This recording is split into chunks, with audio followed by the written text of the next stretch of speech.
Good morning, everyone. Good Hello. morning. Good morning. How are you doing? Hi. I'm doing good. Welcome, Kyle, our guest host this week. The We best are guest so host. blessed to have you. Hola.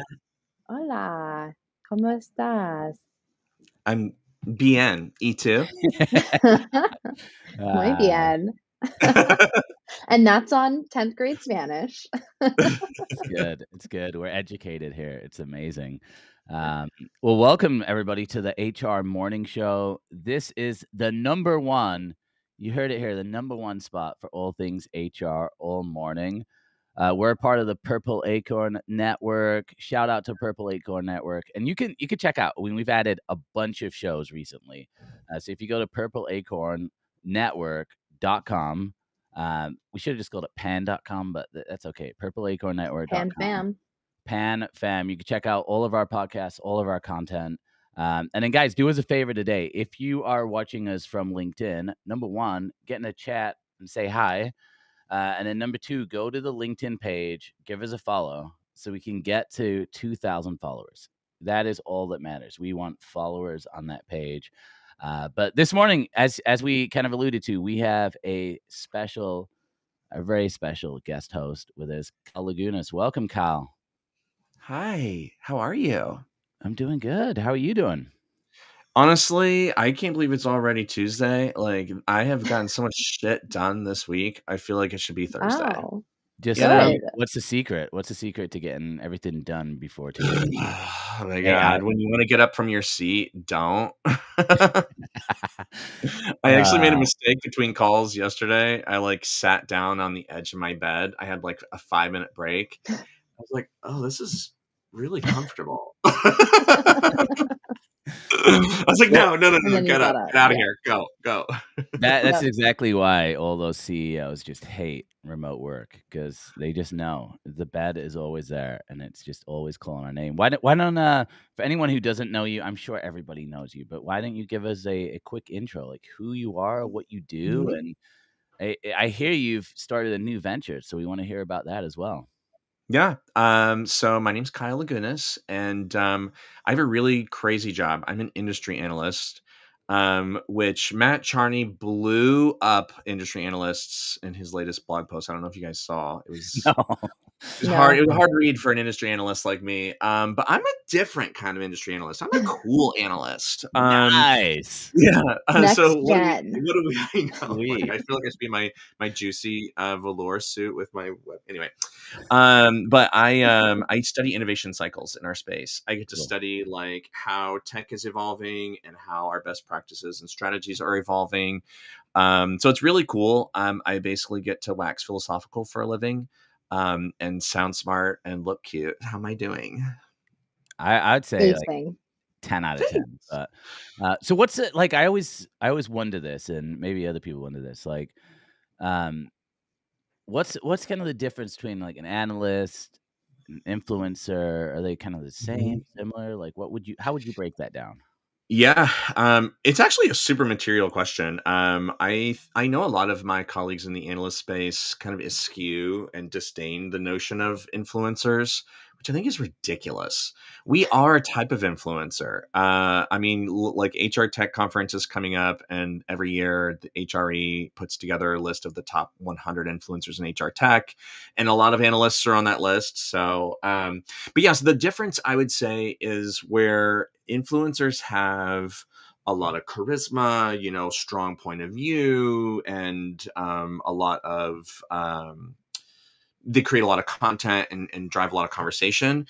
We do that too. Not all of us have the riz, but all of our perspective and our work is rooted in research. And so, like any given year, I'm running 5 to 6 studies on different topics, or trends, different benchmarks.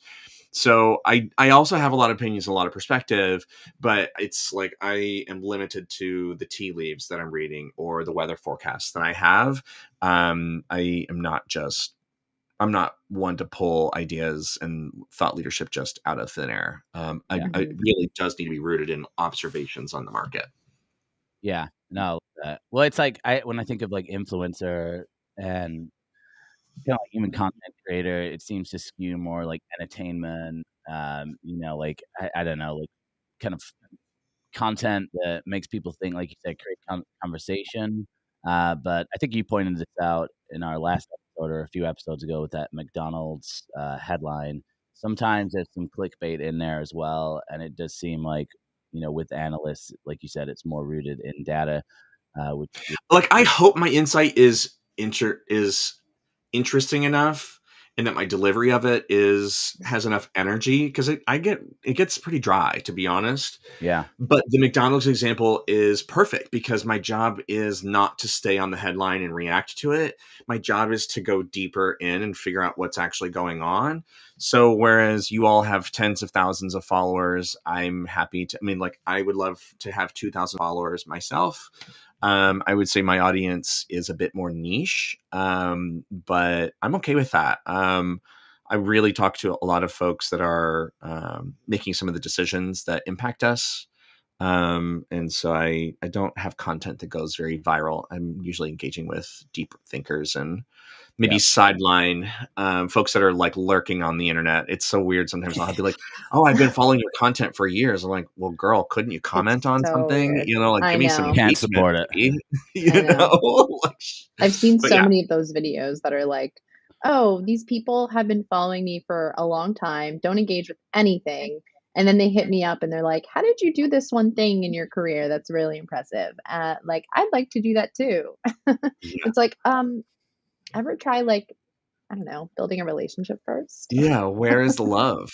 I think it's like one thing I noticed with LinkedIn in particular is there's still a lot of fear associated around it, and maybe it's not fear, but people are just really, really conscious of the fact that when you like something, when you comment on something, Yeah. your network sees it, and so I think that's why, because I've noticed this too. Like I'm reaching out to a lot of leaders right now, executives, as I'm kind of building up this executive search desk, and I'm hearing a lot of the same thing. Like, hey, I really like your content, followed it for years, and I haven't seen the engagement.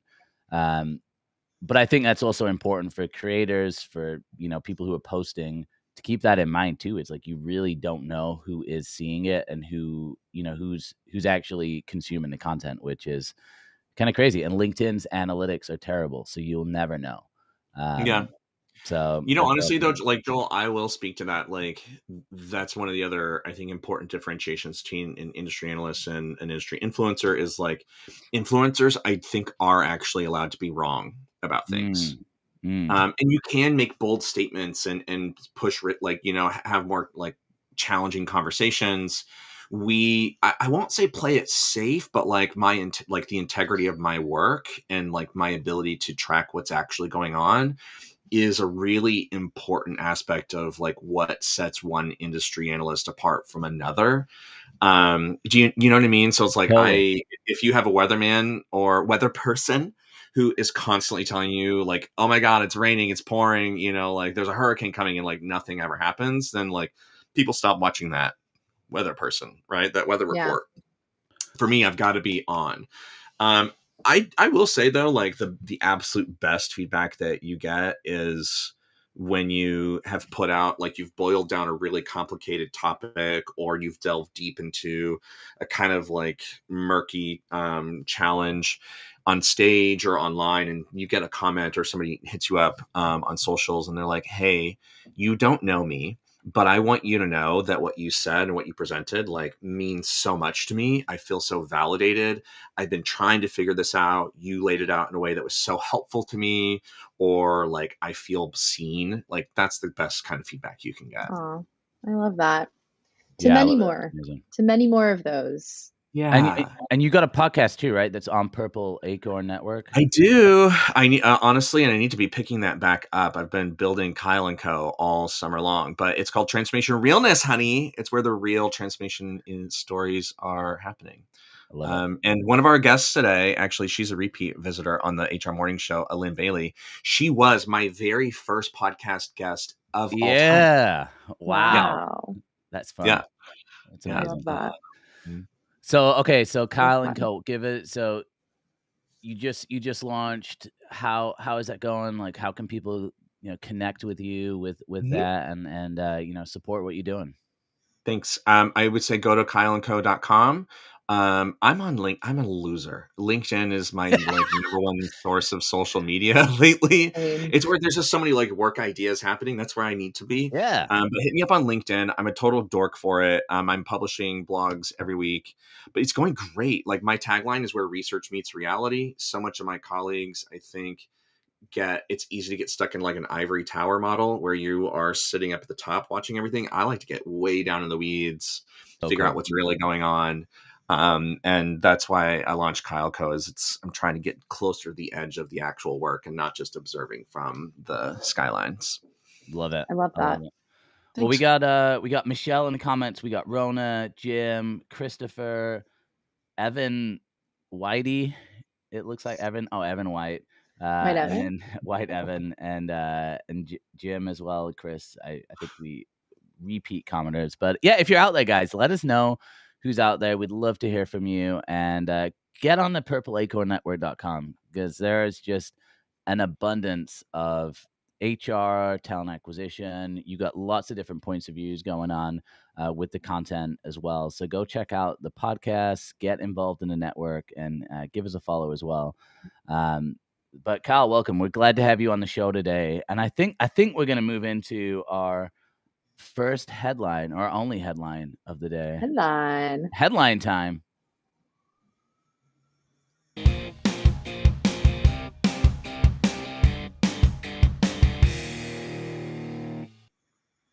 All right, Danielle, what do you have for us today?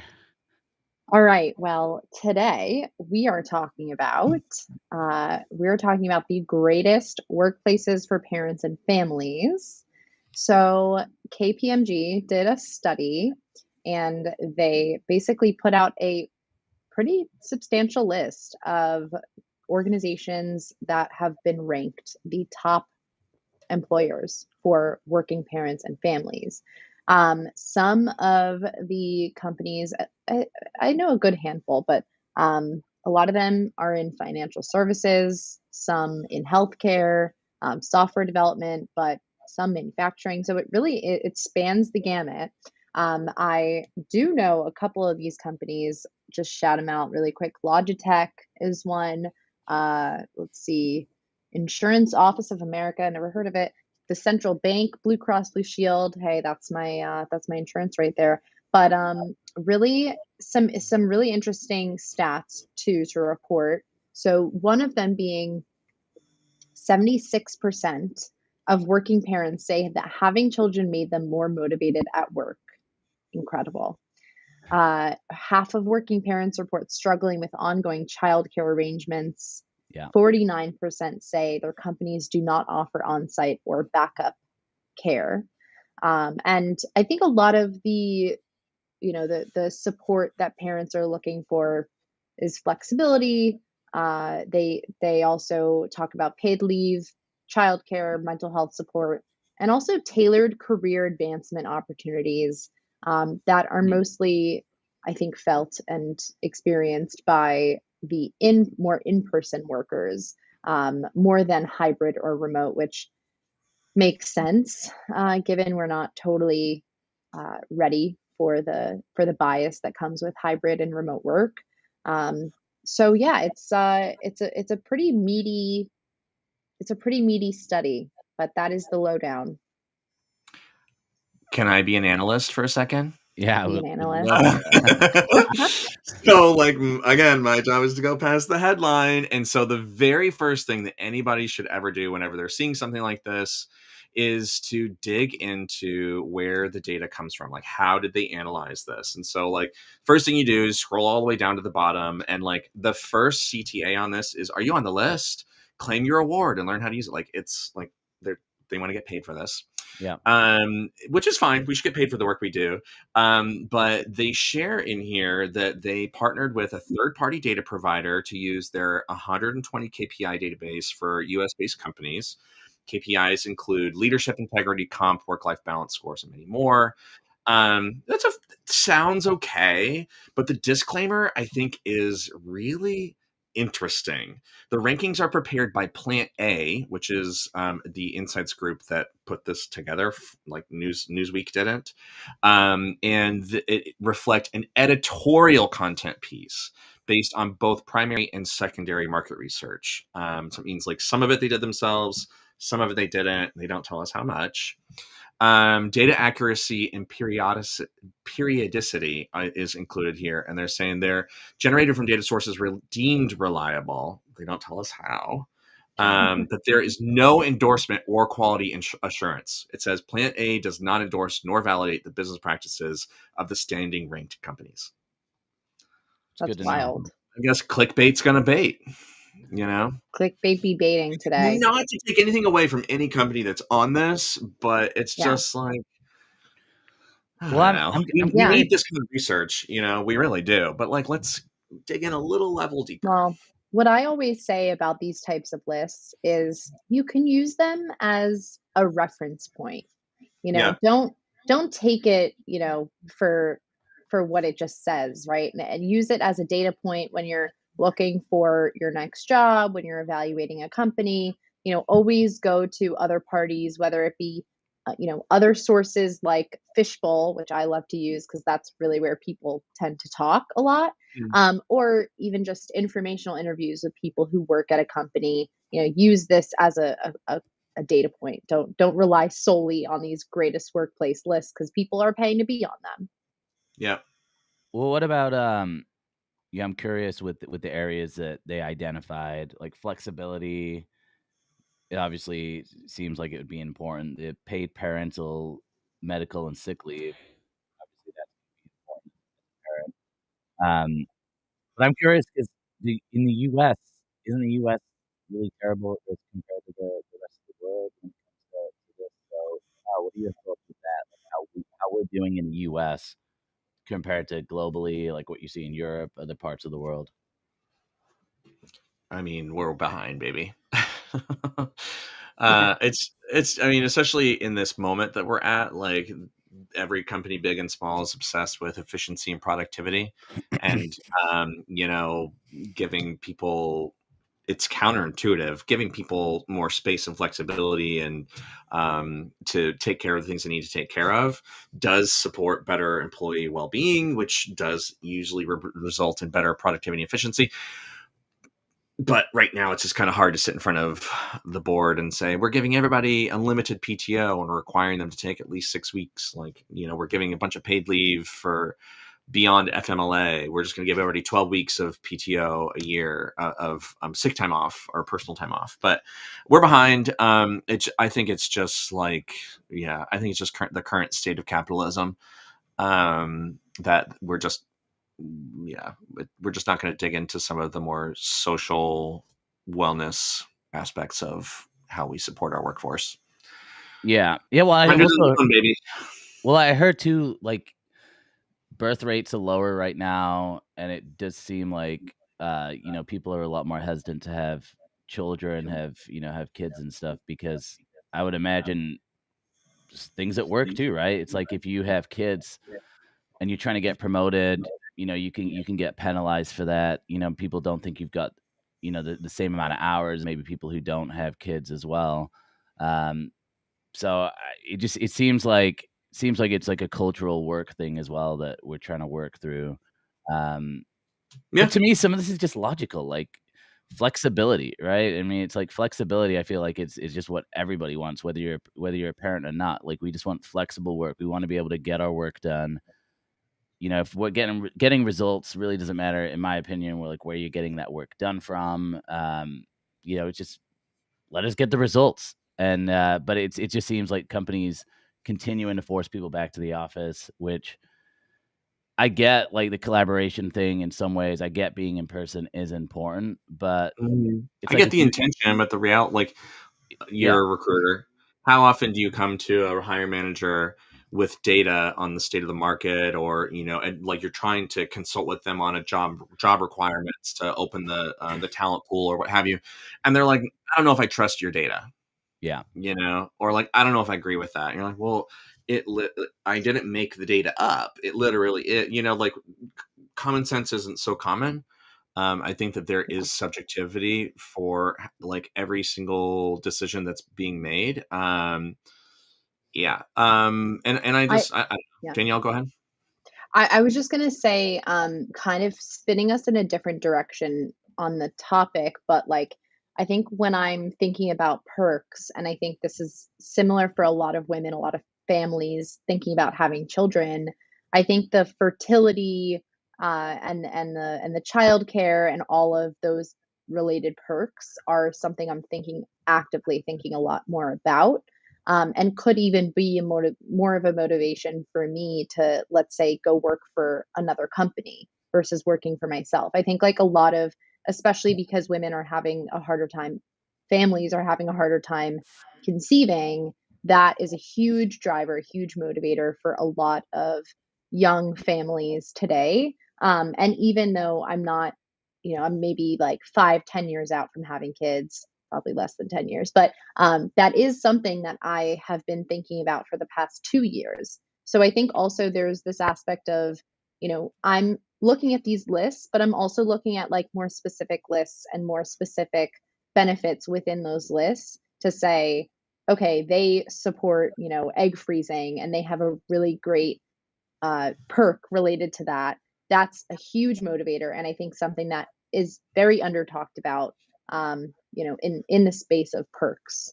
I'm with you, Danielle. I'm gay man, married, and we don't have kids. We have dogs. But even when we were at the points where we've thought about like family planning, I have looked at employers to say, what are your parental leave policies? Yeah. Because if I'm subject just to like paternity leave benefits are oftentimes not on par with maternity leave benefits, right? Yeah. And like how do they give us like do we have to designate a primary parent role? Like it's just kind of weird, but it's important, right? And to get clarity on like what kind of support am I actually going to get if this is like a life path I want to choose. I think clarity is really important, and it's becoming a driver of how people decide where they want to go. It's not just a matter of the job requirements that they are looking at. It's also the life that they can Yeah. have where they go. I mean, go and work, Yeah, and I've met a number of CEOs in the past few months, specifically in like the industrial space, but also yeah, I'm working on a new project. So in talking to all these people, it's like that's where values really come from, right? And where they're so important, because if you put a line in the sand and you're like, all right, it's really important for everyone at the company everyone I'm employing, everyone in this organization to have really great healthcare, then that is a promise, essentially, for anyone that you employ and anyone that you will employ, that if you come work for me, then I will give you great healthcare and you'll have access to that, which is not something that everyone gets, right? That is totally a privilege. So I think this is where, especially the next generation is looking, right? We're looking at what perks are you actually providing? Are you actually enabling people to live in the city that you're asking them to live in, you're asking them to work in? Being realistic, I think I love your tagline, Kyle, because it really is, it's grounded, right? And I think that's where this next generation is coming from. We're coming from a place of, well, this is our reality. Can you actually help us and meet us here? Because we're trying to find the people who are meeting us where we're at. Mm-hmm.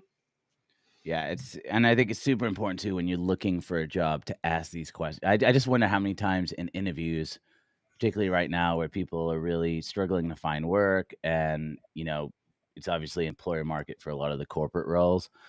Um, I wonder how many people are asking questions around this and then finding themselves in situations where they didn't dig deep enough. And I know usually it's, I mean, I guess people talk about benefits and they ask those questions to recruiters, but I don't know how deep people really go. So I wonder if in the future more people are going to start to ask questions and really kind of dive in there deeper with companies, and wonder if this this particular area is going to be more of a priority for people moving forward as well. I guess the only thing I'm, like you said, Kyle, with that list, I mean, the fact that you can kind of just pay to be on the list. I feel like that with every list, by the way. Like anytime I see a list, I'm just like, he's either, whoever created it is trying to promote something, or it's a pay to play. So I do think like digging deeper into those lists is huge too. And if you're Such a interviewing great tip. and if you're interviewing, I just would have have never thought. questions. Yeah, well, I didn't. Yeah. I remember one of the companies I worked with, they were always on the best place to work list, but it was like so much work. It was like 50 emails to all the employees, and we all had to fill it out. And then and another company I worked with that had a great culture, they didn't care about any of the lists. So they would never be on a list, but they're actually a great place to work anyway. It's all like word of mouth. Yeah. Word of mouth, pay to play. Well, look, guys, I think we could talk about this for a while. If you guys check out that news article, we'd love to know what you think in the comments as well. Let us know what you think. Like if you're a parent, if you're planning to be a parent, like what matters to you, let us know in the comments. And I think we're going to roll through with my favorite segment of the show, the Global Report.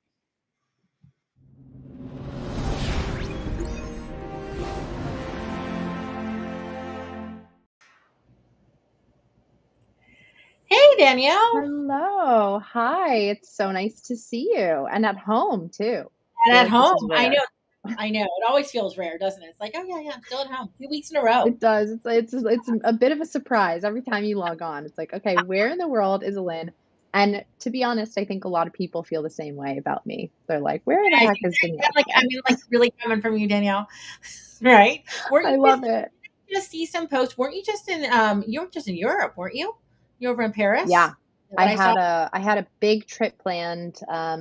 I was going to Paris. I went to like a Jewish conference, and then I was supposed to go to Israel for my one of my best friend's weddings, and also big trip with the significant other, visiting a lot of family, and got canceled 12 hours before due to ballistic missiles and existential threats. So that was fun. Ended up in Spain and then came back home a bit early, but all good. We're safe, which is really the most important thing. And thank you for your concern. But I'm so excited for our conversation today. This is a fantastic topic. Today, for anyone who doesn't know what we're talking about, we're diving into how talent acquisition can learn from the world of experience design to build smarter and more intentional hiring strategies. So the reason why I love this topic is because I personally do a lot of experience design. I just did a very great workshop. I think it went well, all about meaningful recognition in the workplace, and had people, doing role play, and it was really like people really enjoyed it. And I think that I've always been fascinated with this topic because, and we'll kind of get to what experience design is. I'll let you explain for all our listeners, but I think that the process of it can really help us reimagine the hiring journey for everyone involved, right? From candidates to hiring managers to recruiters. So why don't we start with the biggest question, I guess, in the room, which is, what exactly is experience design, and what the heck does it have to do with talent acquisition? Yeah. So thank you. It's a fabulous question. And anybody who knows me, probably one of my favorite questions in the whole world. Let me set the stage for everybody. We're in the midst of this massive reimagination of what hiring can be. And if you don't think that's what's happening, you haven't really been paying attention. When we have these new technologies coming into play, I talk about AI all day, every day. I'll have deep, robust conversations with people. But at the heart of it, all of these tools and technologies that we use are about helping us achieve something. And it requires humans to do that. Experience design is really the practice of mapping out and creating intentional experiences for people. Why that matters? Now I get my little psychology hat on, and this is the piece that kind of freaks people out. Experience design isn't about making everybody happy. Sometimes we hear it and we think, oh, this is about creating great experiences, and they're going to have great moments and they're going to feel wonderful about things. And that's not it. Experience design is about understanding What are the emotions that lead to the thought patterns that drive people to the actions that you want them to have? It's really high stakes emotional manipulation, transparently, right? Makes Yeah. sense. Yeah. That's what it is. Okay. So what does that mean you have to do? You have to understand, one, what is the thing you want people to do? And who are your people? Recruiters, candidates, hiring managers. You have three core populations. You have things you want them to do. It could be as simple as I need hiring managers to give me their interview feedback because if I don't have it, I can't act, right? In a timely manner. Yeah. Timely manner. I want candidates to actually fill out the application. Or maybe I don't want every candidate to fill out the application. I only want the ones I care about to do it. So you need to map out what are the things you want them to do, and then work backwards from that. And I always tell people, gotta kind of do that work and work yourself backwards and say, okay, great. If I want them to do X, then the thing that they have to think is, and it's always emotion based, right? It's Right. I feel risk, I feel angst, I feel fear, I feel happy, I feel excited, I feel seen, I feel heard. All of those are kind of sensory emotion pieces. They drive how you act. So Mm-hmm. my recommendation to people is, Yes. you're sitting in this world right now saying, I need to think about my candidate experience. You've heard that word a million times. Or I need to think about whether or not I'm going to great conversation I have with people all day. Am I going to use bots to interview candidates? Well, I can't answer that question for you, because what you have to start with is, what do you want the output to be? What do you want the thing to happen?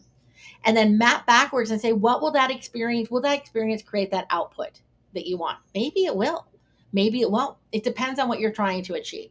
Right. So that's the key. That's what experience design does for us. Okay. So how do you actually ensure that people are experiencing the emotion that you are trying to get them to experience? Because one person might be fine with a bot and talking to a bot, but another person might not. So how do you ensure that you're delivering the experience that was intended? We have to ask people. I know that sounds like a really basic thing, but you have to ask people. You don't know how many times I have sat through experience design or just design sessions that have really been the same group of people who always talk to each other, sitting in a conference room in a whiteboard, making assumptions about what people think, feel, or do. So the number one thing you have to do, I love that you guys had Kyle on, because I think he's a great example of the work that we need to do in this space. The first thing you have to do is start with great questions. A good experience design framework says, okay, what are my things I need people to do? What are my hypotheses, which are, why do I think they feel this way? How do I think they feel, etc.? And then you have to go and ask them, get the data. You're going to look at two types of data. You're going to look at actual behavior. So what actual people actually do. You can get that data in all of that analytical stuff you look at today. Who's filling out forms? How are they filling them out? What is the time that they're filling them out for? Go look at all that quantifiable data, make some hypotheses about it, and then figure out the questions you want to ask people, and ask the qualitative questions to find out not what people are doing, but why. So all your questions around why, pull that together, and you start to get a picture of what people are doing. I'm going to give you an example of why this is important. So I did this when I worked at Intel, and we had hypotheses. Our hypotheses was hiring managers kept calling our recruiters or talking to our recruiters and saying, I don't have enough people. You're not giving me enough. You're not giving me enough. You're not giving me enough. And what did we do? We immediately started to say, okay, well, how do we create longer shortlists? How do we give them more access to more people? How do we start to figure out this problem to give them enough? So our hypothesis was based on the data. We're getting phone calls in, give us more. But what we actually found out when we asked real questions, started to interview hiring managers and really understand the experience from their perspective, when they said, give me more, what they were really saying was, give me better. Yeah. I don't want to spend more time going through more people. I want you to understand what I need better and give me a better, more comprehensive shortlist. And it helped us refine our process design. How do we do proactive shortlisting? How do we start to feed them representative samples out of our pipeline to get better input early on? How do we speed up that experience for them? So the trick to experience design is, one, understand you're manipulating people, know what you're trying to get them to do, and then work backwards from there to figure out what are they doing, and then go ask the questions to find out why, and then readjust your framework. I'm gonna give everybody a tip. Here's my tip of the week. I don't know if you're gonna be able to see anything. So there's a book. If you want to know how to do this, Ooh. it's one of my absolute favorite people. I actually got to meet him last year. We brought him in to a conference. He's out of service now. His name is Brian Solis. This is this has been around for like a decade. Every team's ever worked with me has had this book. It's a fabulous book. It's called X, about experience design, and it will walk you through how to do this without freaking you out. Give you some incredible. And my mission to everybody in the TA space today is, if you are getting ready to do a big technology overhaul, or if you're getting ready to put in some new tech, if you're getting ready to bring on some new teams, stop now. Start with assessing your experience and work backwards. Then figure out what it is that you need to put in place. I love that. That's such a good for the day. Such a good lesson of the day. It also reminds me of, the example that you gave. It reminds me of how when people leave, they don't usually leave for the reason they say they're leaving, right? They might say, "Oh, I'm leaving because I need more money," but really what they want is more learning and development and growth. That's right. And you have to be willing to ask the deeper question, and they have to be willing to give it, of course, right? There has to be that psychological safety there. But it's so, there's such a parallel there between what people say, what and why and their behaviors, and why there might not be always an alignment there. That's right. So that's also something to consider with the experience design. I love that. Right. Well, thank you so much. Any final words of wisdom for the week? I know it's Tuesday. Some of us might be feeling hot today. It's been a long week. Let me tell you, it's Tuesday. It's already been a long week. What is my advice for the day for everybody? Don't rest on your laurels. If you have something you want to know more information about, go ask better questions and get the information. We're not in a world anymore where you can wait to be told or wait for the information to come to you. You need to be thinking about it and go get yourself some information, and it's out there. Right. Love that. I love that. Well, thank you so much. Everyone, you can go follow Lynn. She's on TikTok. She's on LinkedIn. She is everywhere, and she is putting out all the AI content that you truly ever might need, in my opinion. But thank you so much, and we'll see you back again soon. Next week. Awesome. Bye, guys. We have another caller today.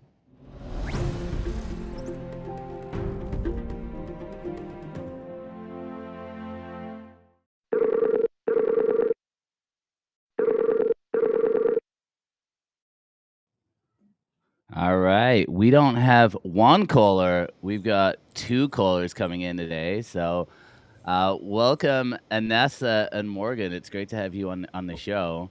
Thank you. For anyone who doesn't know who you are, why don't we start with some introductions? Anessa, you want to go first? Sure. I'm Anessa Fike, and I have done fractional HR for the last 12 years. Working across almost 150 organizations in 30 plus countries, and seeing orgs as small as 3 and as large as 100,000, and everything in between in nearly every industry except for oil and gas.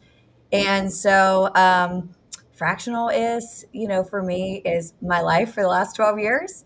And, started in the TA space and then moved over to HR in my career. So I've been doing TA and HR for, I'm going to date myself, 15 plus years at this point. Amazing. Yeah. So you've been doing fractional since before fractional was like cool, because I feel like pretty much. I won't say that I started it in the US, but I have not yet met anyone that started it before I have in the US. So we'll put it that way. I love it. Well, that's we're super glad to have you on the show. And Morgan, how about yourself? I know this is the first time we've met, so it's I nice to meet you. know. It's great Yes. to meet you. Why don't you give us a quick intro, who you are, what you do, and who you do it for? Yeah, I am the founder and CEO of Peak HR. It's comprised of basically three different parts. One part is fractional as well.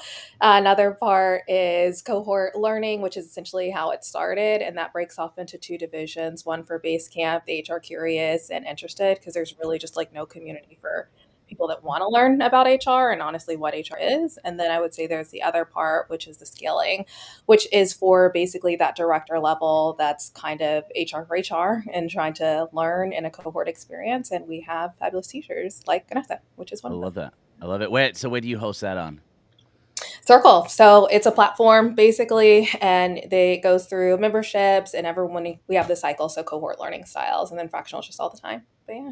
I love it. I love it. Well, obviously, this is the HR morning show. And so I think, Anessa, you and we connected, I don't know, what was that, like a month ago? Yeah. Yeah, it was a What month is ago. time? Right. It's just flown by. Yeah, we were just chatting about how, obviously, on the HR morning show, we got people with lots of different backgrounds, right? It's recruiters.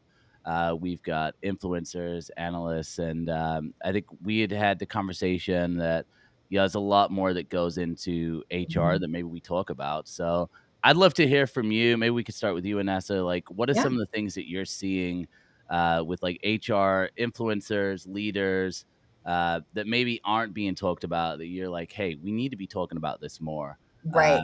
And like, how important is this and why is it important? Right. Oh my gosh, this is such a can of worms. So, where do I start? Okay, so I would say, yeah, I mean, HR morning show, right? HR is hard. I will say that first. And it has only gotten harder post COVID, right? So, during COVID, we were expected to be everything to everyone. We were expected to be disease experts, right? Like how it spreads. What are we supposed to do? Are we supposed to go home? What do we do? Right. And we're supposed to know what is going on in the organization at all times, which many of us do, not only with the business, but also with the people. And then what a lot of people don't realize is we shoulder the emotional baggage and well-being of pretty much every employee in that organization all the time, 24/7. We can't take it off our shoulders and set it down. We can't give it to anyone else, right? We shoulder that all the time. It's why you see so much burnout in HR. It's why you've seen so many people leave the industry completely after COVID, right? They were like, I'm out. Like, I'm done. I have done what I can do. And even now, it's why you see people just going, is this really for me? Like, moving forward, because it is all encompassing. And for those who say, oh, it's not personal, it's just your job, they've never done this job. So they really don't understand. So we can go from, for instance, talking in an all hands meeting around the entire org, right, about what's going on and what initiative we might be going through. And then the next meeting is we've got to meet with someone who just lost their spouse and we've got to talk them through benefits. And then we got to go to that next meeting and talk about somebody's promotion. So the ups and downs of the emotional toll in a day, let alone like in a week, is pretty wild. And there's this, people love to kind of say HR is horrible. And yeah, there are a lot of bad people who do HR, right? There's a lot of stuff that happens in every single industry. There are bad doctors. There are bad, plumbers. Bad recruiters. Right. Like there are bad people in every industry. And so we consistently, one of the things that we also fight against, two things is we fight against people saying we don't know the business when in reality, we know the business in and out more than anyone else, even the CEO. And a lot of times we are the ones that the CEO comes to say, what are people saying? What's happening? Blah, blah, blah. So we actually know the business more than most CEOs do. The second thing that people always, I don't think, realize is that as an industry, we are consistently working just to get to neutral. And what I mean by that is we start with a negative connotation 9 times out of 10, and we have to work our way towards trust just to get most people to the middle. And that takes a long time. And then we work from there to get positive, right? So it's really this all-encompassing emotional thing that is the hardest job in corporate America over any CEO, over any COO, over any CFO, because of all of that emotional baggage. And I would say for right now, the thing about influencers for me is I really would have liked influencers to speak up about starving humans in Gaza and Palestine years ago, when it started years ago. We are just now seeing where people feel like it's safe to say something. And to me, there's a duty and a responsibility that people have with their platforms that if they have followers, to say something about it, to do something about it, to say, we can actually move this forward and help people and get people to think differently and push people out of their comfort zones and their white-centered bubbles. Quite honestly, we have a lot of centering of whiteness in America. We have a lot of American centering, and we really need to think outside of that. And I would love to see HR influencers do more of that, because if they're going to be on LinkedIn and they're going to have followers, there's almost a duty and a responsibility there for me. But I'll kick it to Morgan to hear her thoughts. Yeah, I'd love to hear from you, Morgan. I think it just makes our jobs really hard. I think there's so much misinformation that is out there. And I think it's really predatory, especially seeing there's so many people that have been laid off. I see some of the worst recruiter stuff. Like if I see anything else talking about an ATS and how it's doing X, Y, and Z, and then I have It doesn't work like that. that will literally text me and they're like, is this true? And it's just like, y'all, like it's so much noise that it's ridiculous. I think the other part is just like wrong guidance. I've seen even like layoff things and not understanding like disparate impact or not understanding all these things that like go into real laws. Or if you see your job posted next week after you were laid off, like that's a big deal. There's a lawsuit there. Like, but they don't talk about that. It's like apply for that job again and connect. No, that's not what you should actually be doing. That's a lawsuit. You know what I'm saying? And so I think that there's different things that they're telling them, or, come to me for followers or money or X, Y, and Z. And to me, if you're going to do that, you do have a real duty to help these people. They are following you. They are asking questions and saying things. And if you don't know it, please welcome other people to your platform that do. I think that's one of the biggest things, is because the amount of misinformation that is out there. Like I see all of these other people that are just so tired. Honestly, real people that have done the jobs trying to give the information, and then we're being fought about somebody trying to tell us about an ATS that does do this. And it's like, show me. I'd love to see it, because I actually did the job and that wasn't there. And so like, I really want to know, but it gets tiring, especially when you already have all this energy that you're dealing with in work, and then, friends, personal, whatever the case may be. And then online, and people are using those people to validate their arguments. And it's like, this isn't even real. Are they ever going to say that though? Absolutely not. Are CNBC going to come and quote them? Absolutely. It's just stuff like that that's super frustrating, that only elevates their platform more and gives us more garbage. It's tough when it comes to this whole idea now, because obviously a lot of people are running businesses right through the social media platforms. So you've got people who are making money. I make most of my money online, and then you have an algorithm that kind of rewards a lot of this content as well. So I see it probably more so, like I don't see it as much on LinkedIn. Maybe that's just because the way that I prioritize my feed, I tend to have people who are, within my network that I've been commenting on. That's my algorithm. But I see it a lot on TikTok, Instagram, Reels, where these algorithms now, they're really promoting people's interests. So it's like whatever kind of bubble you're in, that's what's getting promoted. And so then creators, people who are creating a living, I think then they become more interested in putting out content that is going to take off, that's going to get, it's going to be promoted by the algorithm. So I'm curious, like, from your perspective, Anessa, I think you definitely speak your mind online. You're yourself.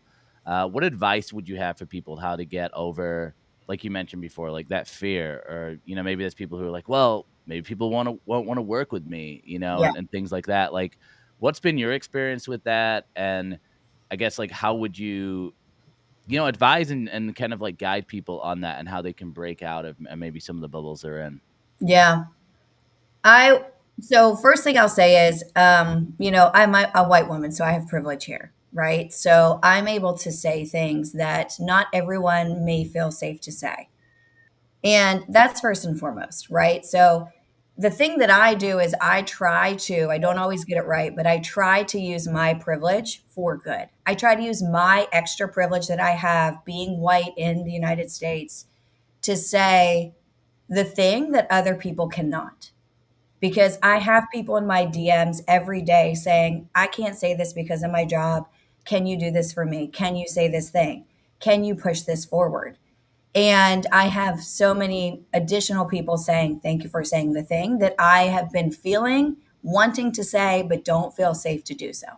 So, number one is if you do work for yourself, right, and you don't work for another organization, because I think that that is touchy, especially now, and especially if you need to get, food on the table, you need to get that salary in the door. I get it, get the bag, right? Like you need to do that.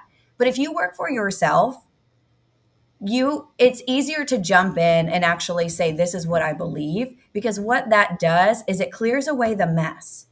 And it clears away the people that you don't ever want to work with. So if someone comes to me and they're like, well, I don't like that you actually stand up for humanity and other people. I would really like if you centered white people more. I would be like, get out of my face. I don't want to work with you, right? Like, so it kind of gets people out of my way that I would never work with to begin with. And it makes it very easy for my people to find me, right? It makes it really easy for people who want to change the world, who want to really make big changes in a pretty messed up workplace environment, to come to me and say, I'm here with you and let's move this forward. And that's what I want, because I don't want to waste my time on people who are half in it or people who say that they want to do the thing but really don't. And so for me, it just clears away all of that extra stuff. And it gets right to people know what I'm about. No one would ever come to me and say, I don't know what you think. I don't know what you're about, right? Like, Yeah, and yeah. that's the thing for me is like, I'm the same person in real life as I am online, 100%. People are always so confused and shocked when they meet me in real life because I'm the exact same person. And I don't know any other way to be. And again, my privilege allows me to do that and not to have to mask in that way. But I want to work with people who want to change the world. I don't want to work with someone who has a very narrow-minded view of the world that only benefits them. So Yeah, makes sense. that's kind of my advice. Yeah. Yeah, Morgan, what do you think? Well, I guess maybe for people who are, working jobs right now, because we talked a little bit about like if you're, if you're kind of running your own business, obviously that gives you a little bit more freedom. But let's say you're working in a company, and even from like an HR perspective, like I think one of the big challenges is, right, like we're obviously in a really divided environment right now, a divided country. So it's like as HR, it's like you're serving the people who are working at a company. By nature, by definition, people in a company are going to be divided. So like how do you kind of work that through in real life as HR, kind of supporting people, and kind of supporting everybody, but staying true to like your own values? Like what advice do you have for people who are in that position? I think first, a lot of people are thinking about it once they're in the organization, and that work should start way before you even start the company. That's the first thing that I would say. It is talking about looking at their mission, vision, values. It is looking at your employment contract, something that I've done for every company that I've worked at. I read through that thing like very clearly, first off. I look to see if it says that you can't have any other outside jobs. I get the contract changed to make sure, because I've been consulting and doing that for a long time, because I don't ever want to be penalized for something like that. I also talk about the things that I talk about online, make sure any of that is changed. So a lot of times those are already written into your contract employment agreement, which is why when people try to do it and they're working, it's so hard. For me, I've already adjusted those before I've even started working, and I've already set it really clear. If you need me to put my thoughts are, mine and mine only and not a representation of the company, cool. Let's get that language out the way. I can go ahead and put that on my profile, do the things that I need to do, and go forward. That allows me to stay true to myself. That allows me to speak my messaging, but also like, this is why we can't wait until we're in there. And this is why it's so critical to think about your workplace and more than just a place that is providing you, because it also could be the place that's making you shut up. You know what I'm saying? Like realistically. And so this is the opportunity for you to change that before you get in, before there's world events that are tragic that you want to say something. No, I already have that cleared. I can go through and do it from day one. And I think that's another part of understanding law, understanding contracts, understanding HR. So I don't get into these situations when they happen because that's already cleared for me. And I think that's the problem. And one of the other issues that I would say of just talking about work influencers and HR and people that just don't know the difference, because there's real penalties to doing that. So, like Anessa said, I totally understand that. But also, if we know that, we can change that. We know how easy those employment agreements are to change. I've done it multiple times. So it's kind of, do you know that as a professional or do you not? And also, are you just looking at this as a job that pays your bills? Or are you looking at this of advocating? So it clears the way to kind of do some of those things. And there's a way to also, you haven't done it at the beginning, you can do it later. But it's harder to do later, and your performance and everything else and what's going on, may happen at that point in time. But there is leverage. I would also say, just from an HR perspective, that's been the one thing I've challenged people on, is even when I've come to companies and saying, like, one, I'm gonna tell you like it is. Like, if you hired me for that, I'm definitely going to do that. So if you say we're people centric and we're doing this and there's this happening out in the world and we're not talking about it, I'm coming back with our own mission and values to say, didn't you say that? Like, that's the type of advocate I am. I'm a person that's going to use your own words that you said that we're about and talk about that. And so there's so many different ways to play this, but I think you also have to be willing, creative, and curious and want to do it. There's many excuses you can use. There's plenty. I've given a lot of people some if they need them right now. But if you actually do want to make a difference or to speak up and do this, we can't act like we're so handicapped and have no way around it. There's plenty of ways around it. Yeah, I love that. I know, Anessa, you're going to be speaking at RecFest. Well, you're hosting a stage at RecFest. Hosting stage, yeah. Talk to me about, like, what you're excited about with the event. I know also, RecFest is one of those events that you've supported. There's other events that maybe you haven't gotten behind. Haven't supported. So, yeah, I'd love to know, like, what's why, what's different about RecFest? Like, what are they doing? Like, what can people expect when they come to your tent as well? I love that. So RecFest for me is this place where we kind of see the stuffiness go out the window. I am not a stuffy person, right? Like, I do not love to jump up on a stage and make sure we're all in like suits and walking around hotel ballrooms. It just feels very like, what are we doing? I don't know. Like, it just seems very weird, especially when we work in a human centric space. Like, this weird illusion of, quote, professionalism, which, if you read my book, I think the word is BS. And it's still white centered, and it's still so just, there's a lot of issues with the word professionalism and the way people view that. And so for me, it's just like, let's get out of our own space and not take ourselves too seriously, to where we can actually get creative and have real conversations. That only has ever happened at RecFest for me. There's no other conference that has done that. And I think what Jamie Leonard has put together with his team is so unique, because it feels like a music fest, but with TA professionals.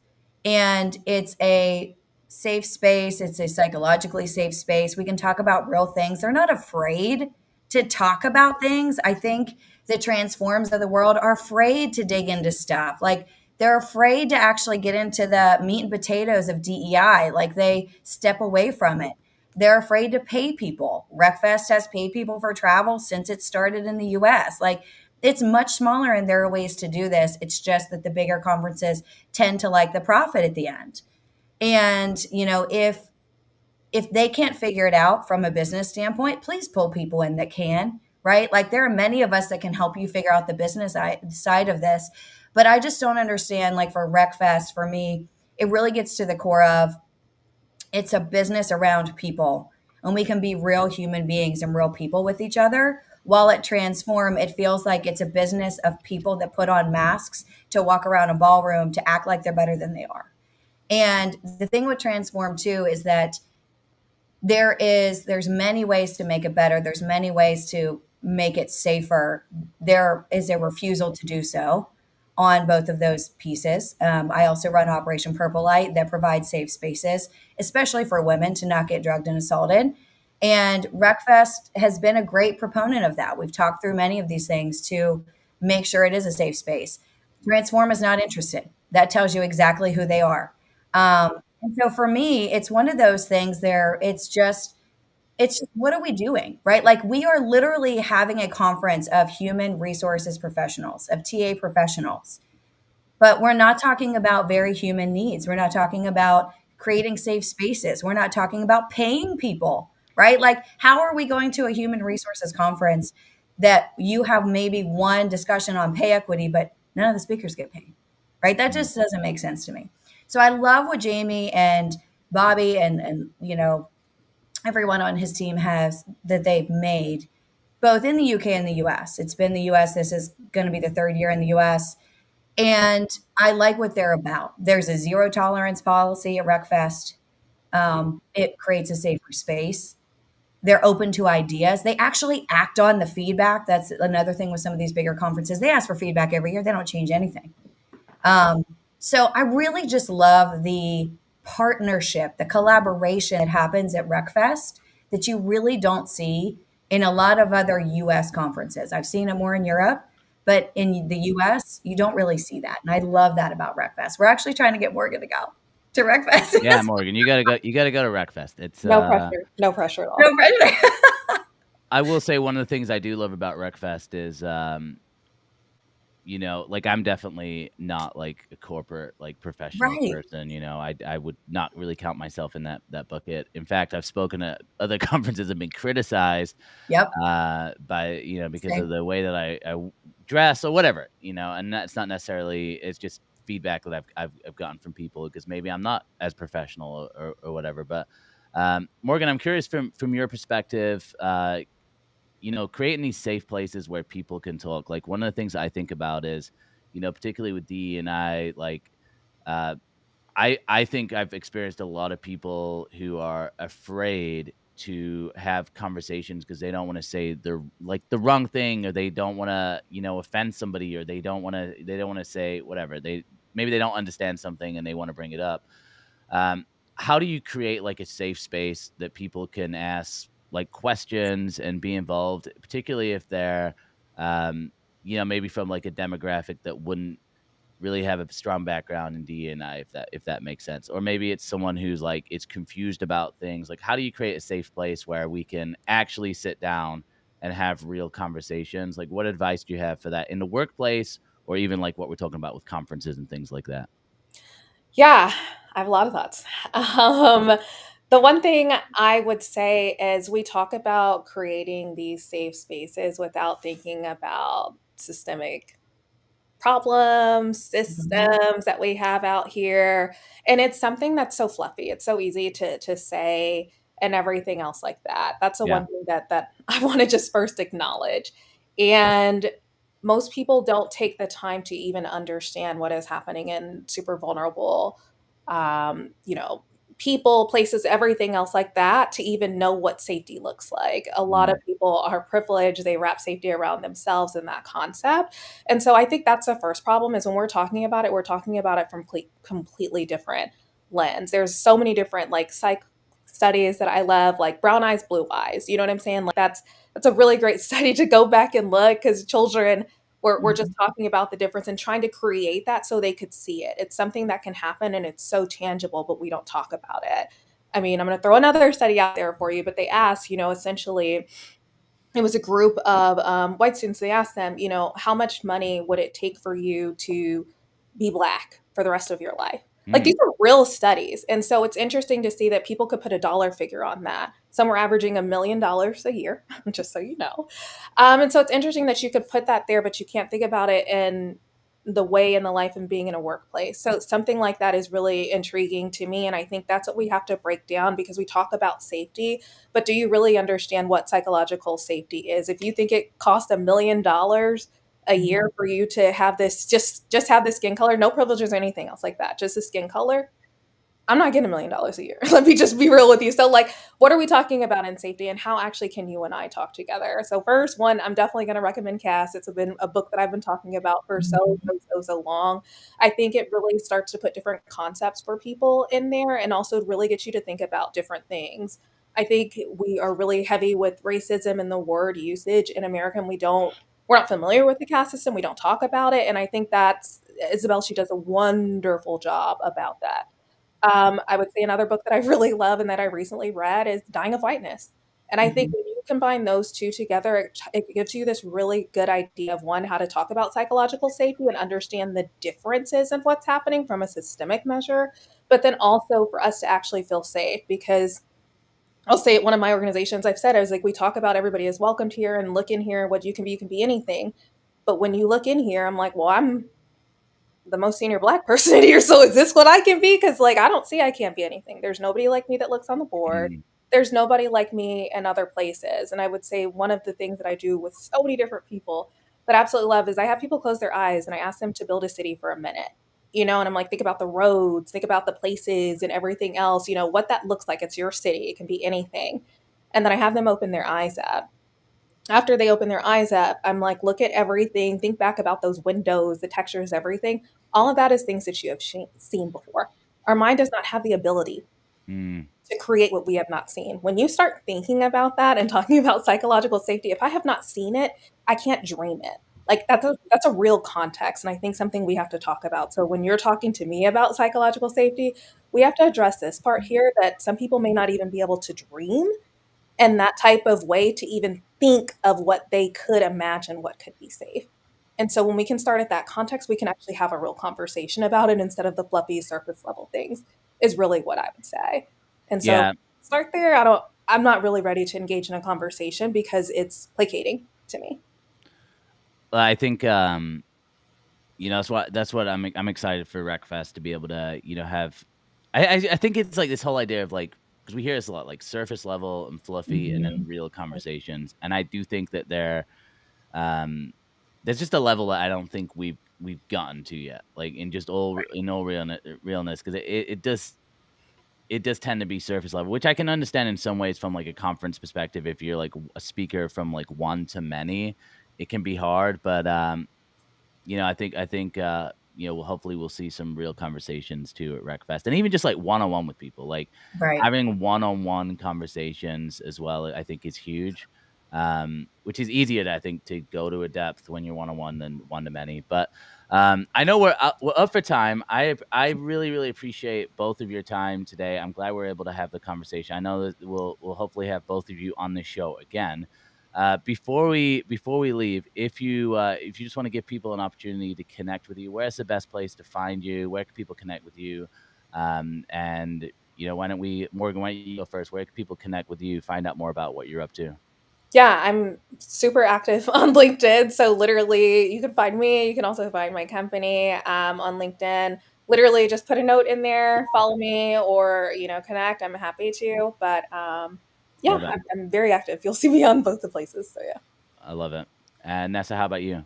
Same for me. Yeah, LinkedIn, right? I'm a bad millennial in that I don't use a lot of the other socials, but LinkedIn. We'll get you on that. We'll get you. After RecFest, you'll be all over TikTok. I promise. Right? Awesome. Well, guys, that's it for this segment of the show, but we'll hopefully have both of you on the show again, and then looking forward to RecFest. Morgan, hopefully you can make it there as well. No pressure. Yeah, I think no pressure. Yeah, no pressure there. And I think now we got a special word from our sponsor of the show, ERIN. Okay, we're back again with a special shout out to our friends at ERIN, the employee referral platform, making it way easier to turn your people into maybe recruiters.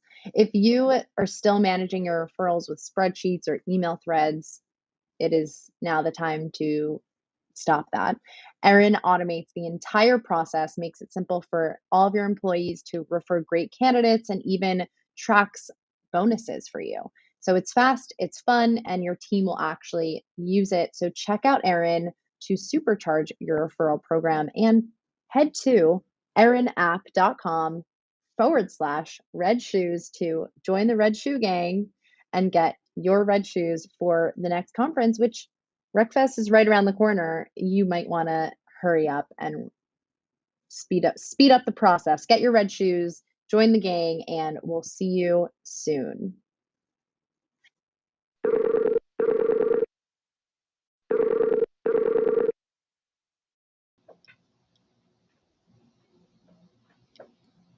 Hey, Danielle. Oh, hello. I didn't know I was going to be on here with you.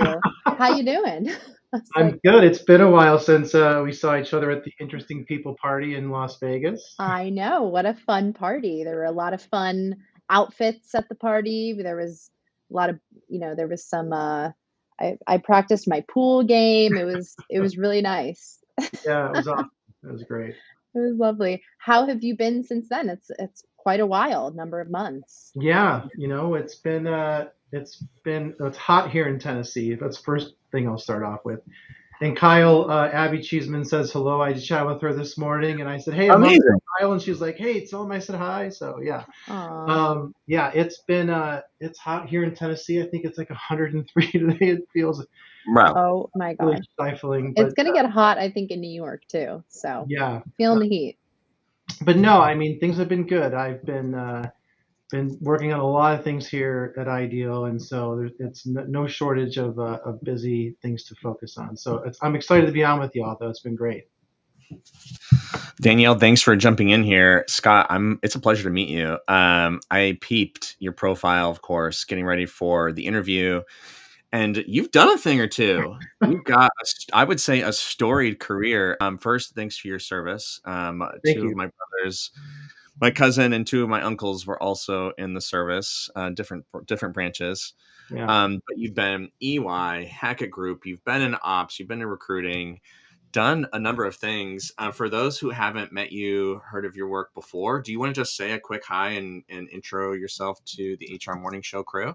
Yeah, no, thank you. So as you said, I'm going to date, as Anessa said, I'm going to date myself a little bit. I've been in HR in some way, shape, or form now for 27 years. I know I don't look that way, but hey. And I started off in recruitment, and this kind of ties into the veteran part because when I was leaving the service, I went to a recruiting agency, and this was in the late mid 90s. And I said, "Hey, listen, I just left the military. I don't really have much of any business experience, but I know I want to do something." And over the course of multiple months of interviewing for all various jobs, I'm in their office one day and I hear people ringing a bell and clapping and high fiving, and I'm like, "Well, what do you guys do?"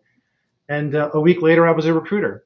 So it was 100% commission. It was a legal pad. It was a note paper. It was a mirror. It was a telephone, and it was just smile and dial. And really, that's when it all started. I spent many years in recruitment, both internally and externally.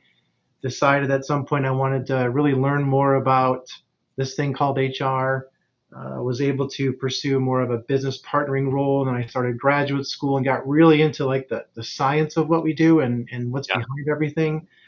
And knew at some point I wanted to go into consulting, and so after finishing grad school, went into consulting. As you said, I worked for a variety of firms, had a few firms of my own, and then had a couple of opportunities to be a chief people officer. And I thought, I spent a lot of time in consulting with Yeah. CHROs and CPOs, and thought this might be a really good way to experience what it's like to be in the chair. And it certainly has, and it's only created a better sense of like what it really is to be in this role. And Anessa hit on some of those things in terms of some of the challenges. So it's been, as you said, kind of a full circle. I've kind of navigated all sorts of different areas around it, but I love people, and people are the business. That's really what I'm all about in terms of HR leadership is it's what are we doing to ensure that people are having the best experience possible because they are the business, and you do the right thing by them and they'll do the right thing by you. It sounds simple, but that's a lot more complicated than execution.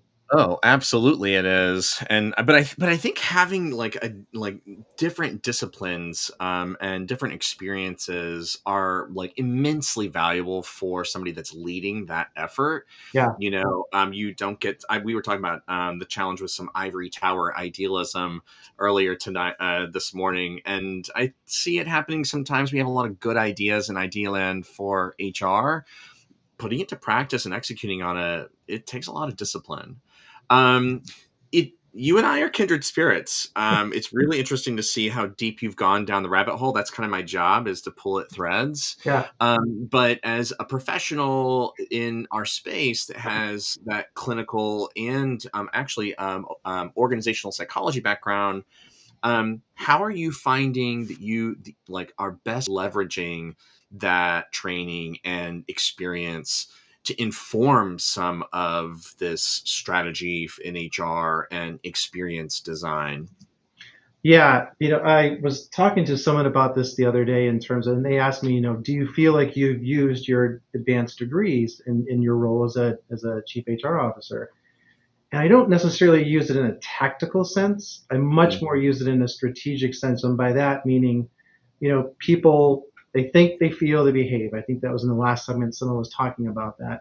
And certainly within a leadership team context, what I'm navigating more often than not is how people on the leadership team are thinking and feeling and behaving and how that interacts together as a team dynamic and how they lead. So I don't want to say that I practice quote unquote therapy or counseling, but I'm using those skills that are indicative of that in terms of motivational interviewing, understanding what's really going on, and then coaching, consulting, advising the individual or potentially the team, and then sometimes, the CEO, et cetera, on what is really going on and kind of breaking through some of those layers. There's sort of this idea of sort of the 5 whys. I think people have heard of that, but that's really kind of getting at what's really going on. And so I definitely leverage the sort of the appreciation for psychology as it relates to the helping profession, if you will, and have adopted that code of ethics around do no harm, fidelity, responsibility, integrity in my role as a chief HR officer. And so I approach it much more from a human servant sort of others focus. And you have to have an appreciation for people, otherwise you kind of miss it all together. Oh yeah, I mean, people are extremely frustrating, right? I mean, this would be easy work if it wasn't for people. Yeah, right. It's just such a interesting dichotomy. Yeah. Well, okay, but in your role at Ideal Trident, the chief HR executive, what are some of the specific transformations that you are prioritizing? How are you measuring the impact of these efforts on like KPIs? We got to quantify the work we're doing, right? Yeah. Retention and productivity, organizational culture. What are some things that you're prioritizing? Yeah, this is one of the benefits of having been a consultant and then kind of moving into this role, is I approach it very much in the same way I would if it were a client, which is to understand, well, what is really going on in the current state. And so I spent, probably the first couple of months really diving deep into the functions performance. And by that, I looked at who we have, their capacity, their capability, their competence, where they're spending their time, et cetera, to really get a sense of, well, where are we now? And as well as getting a sense of the constituents and the people we serve, what's their perspective of HR? What are they doing well that you want to maintain? What are they not doing so well? So really getting a comprehensive view of our ability to serve and support the organization. That's kind of the first and primary. And based on that, then we charted the path around, okay, these are the things that we have to do in some sort of sequence to get there. And that varies with every company. So, wherever a company is where they are. And that's one of the things, a company is only going to be where they are, and they're only going to go where they want to go. So really just adopting the idea of we're here, we want to go here, regardless of my penchant for wanting to go faster or a different pace or different activities. My job is to serve and support primarily. And so that's really how I approached where we are here. Interestingly enough, Ideal Trident was a client of mine when I had my firm People Puzzle. So I worked with them a couple of years ago, and the first thing I did with them was some coaching around one of their teams, an assessment of their team, where they're at, some sort of team alignment work, which then moved into doing the employee experience impact assessment, which was really to get a sense of what's the experience that people are having here, what's impacting it, and how is that impacting some specific outcomes, which I think we can certainly talk about because one of the topics I think you had here on the list. Yeah. And that gave me some insights as to what I was walking into when I joined. But then when you're here, it's really then, okay, now it's mine. Now it's my responsibility and understanding where things are. So I took a very much a hypothesis-driven, data-driven evidence approach to really frame out, here it is. I've met with the leadership team. I shared the insights, got their alignment, and said, I think we should work on these things. And that's how we set forth in terms of moving forward. That also creates some of that psychological safety because it's data. It's not necessarily an opinion or a point of view, although I have one. But I like to operate from a place of this is where we are, and this is the sort of the environment and constraints we might be working with, how do we best move forward as a team to accomplish the things you're looking for? Yeah, I mean, I really appreciate it. I mean, again, because there are so many good ideas, our job is to have more than ideas and perspective. I think it's to have a plan. Yeah. And, you can't serve if like just in spirit, you actually have to serve through action, right? And delivering. And as a fellow researcher, I just love the methodical approach. You might have had some assumptions coming in, but you still wanted to get a baseline. You wanted to benchmark where things stood. And I'm really interested in this employee experience impact study because honestly, Scott, like, and I'm sure you saw this in your consulting, it is really hard to quantify the work that we do. Yeah. Right. And I think that that contributes to some of the credibility crisis that we have as HR leaders is like, people are more of an art than a science. Like they're actually a science that we can really apply here. And I feel like that helps earn trust and maybe comfort. Those are going to be really important tools for you as you execute on the plan that's in front of you. Right. Can you tell me a little bit more about that impact? Like, what did you call it? The impact quotient? It's it's the employee experience impact assessment. It's actually trademarked because it's a real product. So I'll back up. Trademark. I'll back up a little bit because this became really like a passion project for me, if you will. So, like many of us, I jumped on the engagement bandwagon 20-ish years ago because, again, to your point, here was this thing that we could potentially leverage that would give us more credibility, more of a higher level respect, if you will, in organizations. And I went down that rabbit hole for many years. But what I found it was lacking for me was to be able to say that this impacts that directly. It was very much, and I don't want to get into the real like science of it, but there's correlation. There's a lot of things involved with it. And yes, it's helpful. It gives some insights. And then, Jacob Morgan and those guys started talking about employee experience, and everybody jumped on the employee experience bandwagon, and I did as well. But what I was finding is there was no credible way to actually measure it. So I thought, man, what if I took a stab at that? And by stab, I mean, throughout my career as a recruiter and everything else, I would constantly be taking notes about, well, tell me about your experience at your company. Why is it that you're looking to leave? Right? As a recruiter, we kind of get that. And so over those 20-ish years, I started to see some pretty consistent themes as to why somebody would be looking to leave because their experience wasn't positive. And these are things like the reputation of the company, who I work for, the work I'm actually doing, where I work, how I work, when I work, the resources I'm giving, support, etc. So there started to emerge this pattern of interactions, if you will. And so I thought, okay, well, let me test that. So this is the benefit of going to graduate school. I was able to actually apply some science around creating an instrument that could potentially measure this thing called employee experience, which means we had to define it.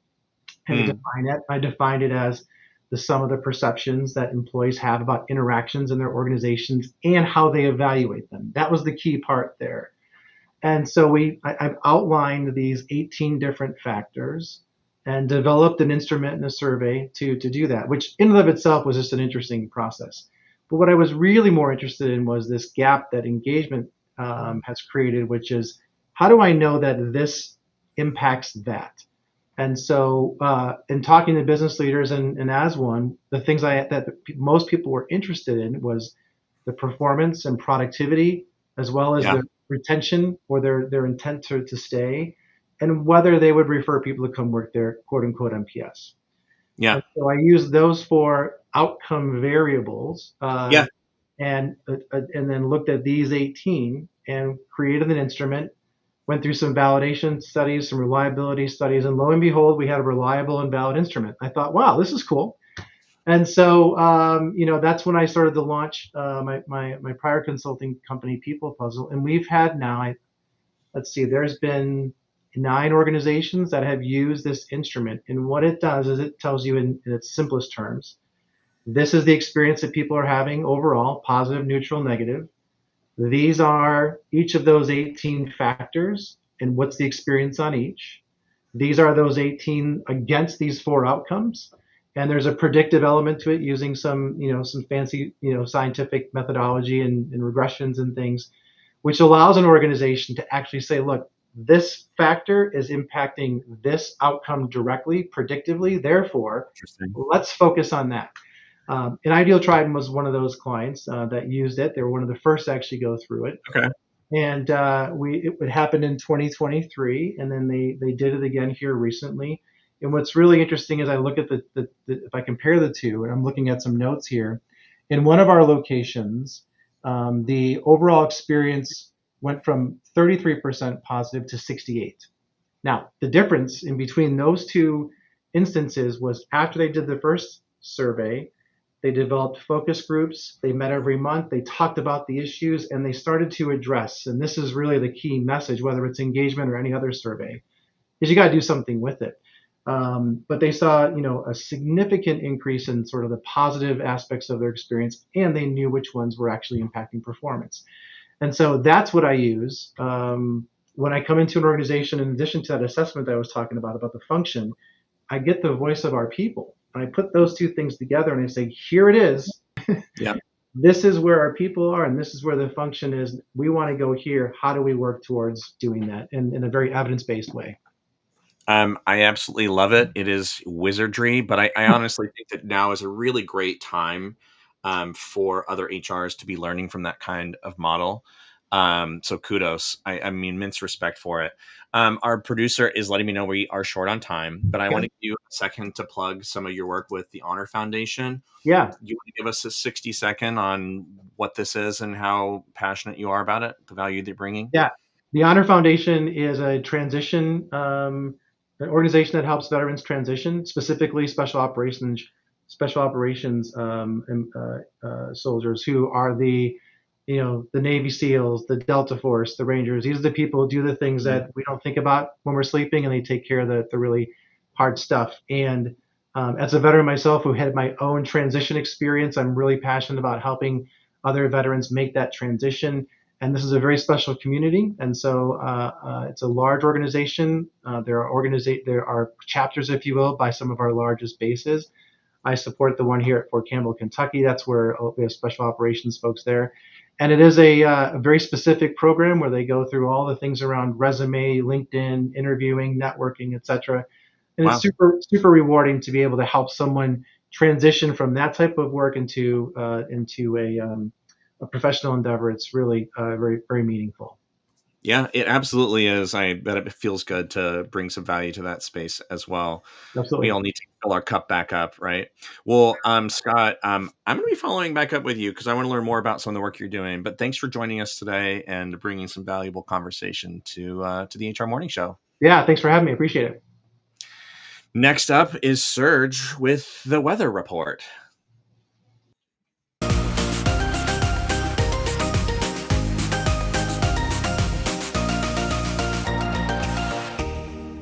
Good morning, beautiful HR people. On today's weather, let's talk about getting promoted. So we all love a good promotion. We get a title bump, more money, celebration all around. But that big step up might actually be the riskiest moment in your career. So don't get me wrong. I think ambition and wanting to get promoted is something we should all celebrate. But when we get promoted, we don't change. But let me tell you, the expectations do. So what has made you successful before, like for example, your hyper detail, a lot of people can perceive that as micromanaging. Suddenly, the very thing that got you promoted becomes a liability. For a lot of people, it's not power that corrupts. It's actually pressure. For me, pressure can make you snappy, reactive. And when you have a little bit of power, it can shield you from hearing how you're actually showing up to your team. So now you're a manager under stress, unaware that you're derailing your team, and no one's brave enough to tell you anything. The truth is, we all have the potential to be a really good boss or the worst boss, depending on how we handle pressure. I've lived it. I've learned a lot, and I'm sure a lot of you have gone through this as well. The good news, pressure doesn't have to define you. Depending on how you handle it, it can refine you as well and actually make you better at your work. Diamonds are made under pressure, after all. I know that's a corny line, but I like it. So before we hand out another promotion, let's ask, are you ready for leadership, or you're just really great at your current job? That's the HR forecast. Let's get back to the folks on the panel.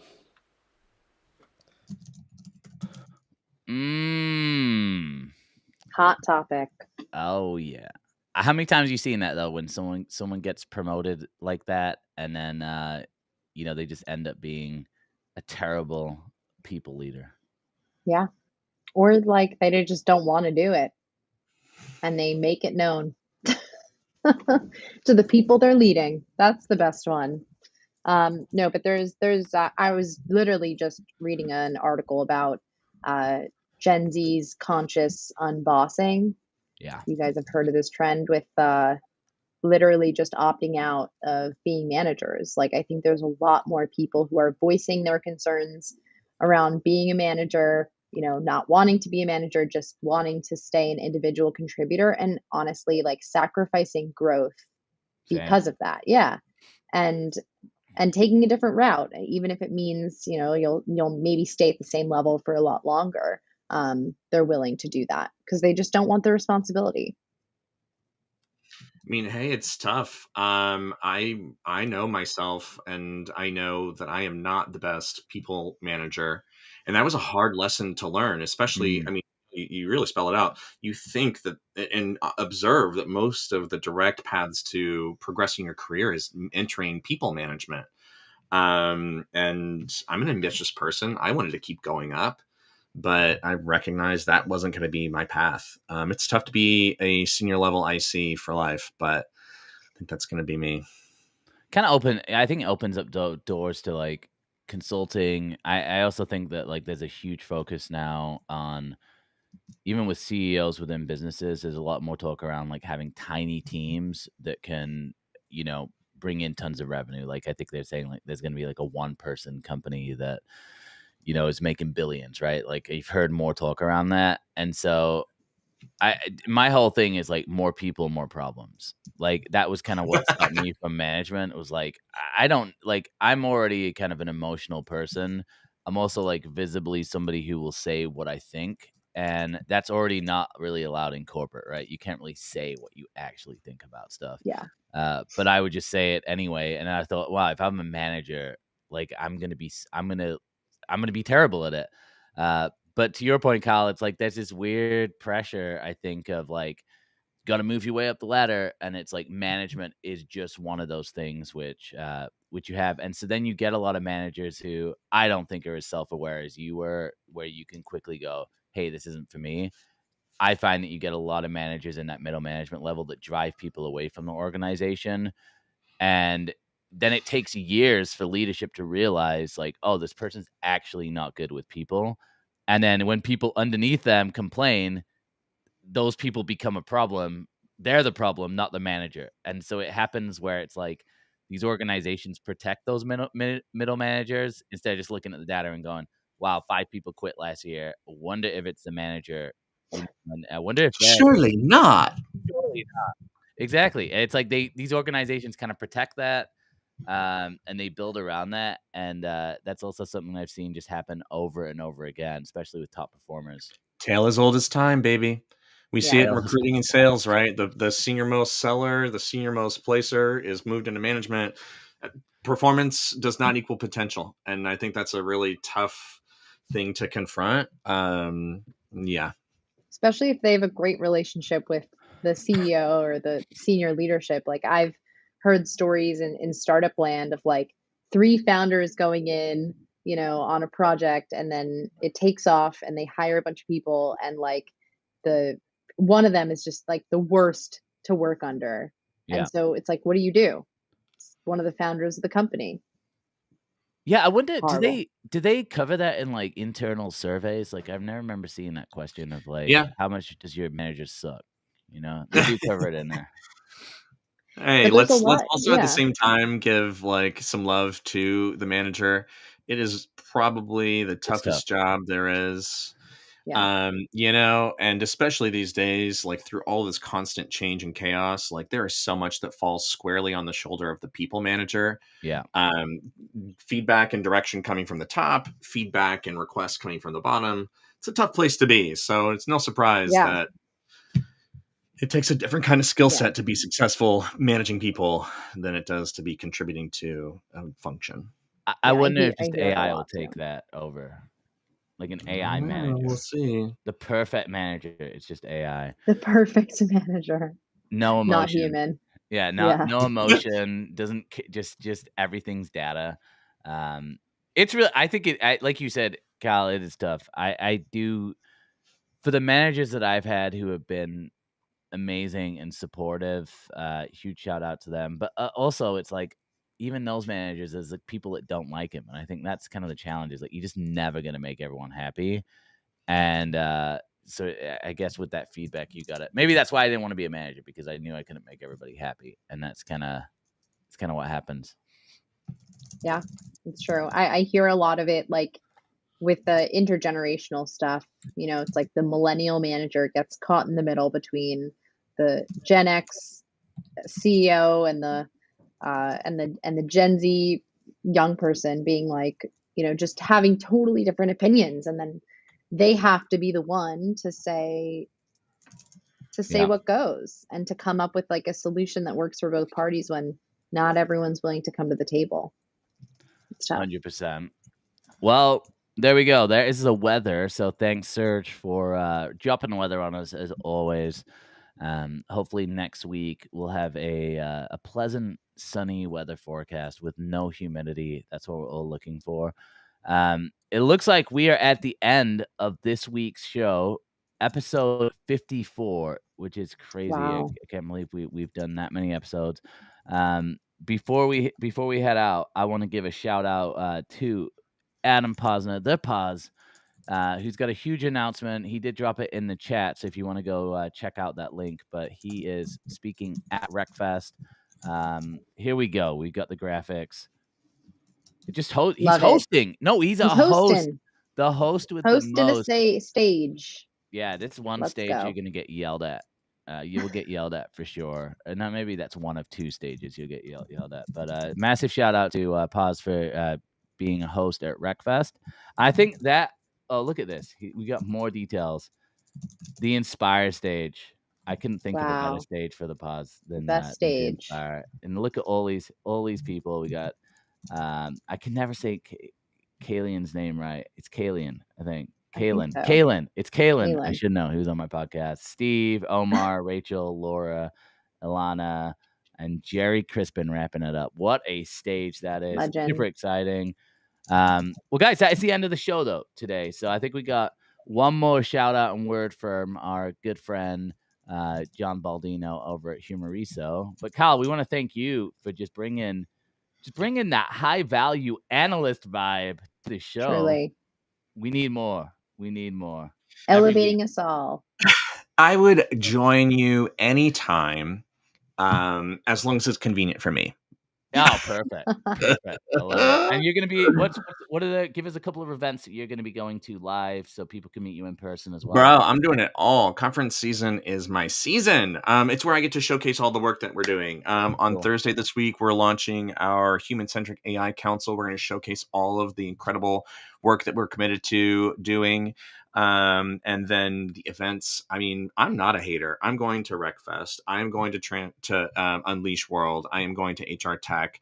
I'm going where the people are, and I'm going to make that experience my own. And you know what I mean? Like, and I'm gonna have a great time doing it. I'm looking forward to seeing what innovation looks like out in the real world. I think every show has something valuable to bring in its own way. And for me as a researcher, I'm here to study what's going on. So I'm going to be out there. I'm looking forward to it. And you do like a lot of live content as well. I saw you partnered with like Workday. Yep. Last year, Workday put me on they have this amazing tour bus with a whole podcasting studio in the back. They put my freaking picture up on the side. Oh, that's awesome. No, I was feeling it. I was like, Albus. Okay, this feels right. This is correct. I love that, man. I love it. Yeah, you killed it. Well, Kyle, we thank you for being here. Hopefully we'll get you on here again. Guys, if you want to connect with Kyle, go find Kyle on LinkedIn. Check out what he's doing. Amazing work. I know we had a lot of people in the comments just saying that you're bringing so much value to the community. A lot of fans in the comments. So, and we did have a lot of comments this week. So I want to thank everyone in the comments. Evangeline, we got Tara, Rona, Brian, Adam, tons of people in the comments. Robin, I see you as well. Evan White in the house. So I want to give another shout out to Danielle. Thank you for being just a co-host every single week, most weeks. It's so good to have you here. And Joel. I think that's a wrap for today's show. I think I just noticed Joel AI bot. It's not been me the whole time. Just the AI bot. Oh my God. I Your should bot do that loves one me. week. Yeah. You should. It would just be Sees this. me notice. I wouldn't Who wear a knew that hat. the though. realist recruiter was the most easily replaceable? Yeah, exactly. The fakest recruiter. That's the maybe I'll That's switch up the amazing. sign. But yeah, I appreciate all you guys. Shout out to our production team too, Alan and Evan in the back. I appreciate everything you guys do, and we'll see you next week. Bye. At Humoriso, we're not just another HR consultancy. We're a team of dedicated experts wanting to bring your business forward. Our Humoriso Technology Solutions, HTS, are a different kind of HR tech. Give real-time insights without overwhelming managers with too much data. So whether you're a growing startup, an established company, our human resources outsource support, payroll management are all there to help drive your business forward. So check us out and see what Humoriso could do for you today.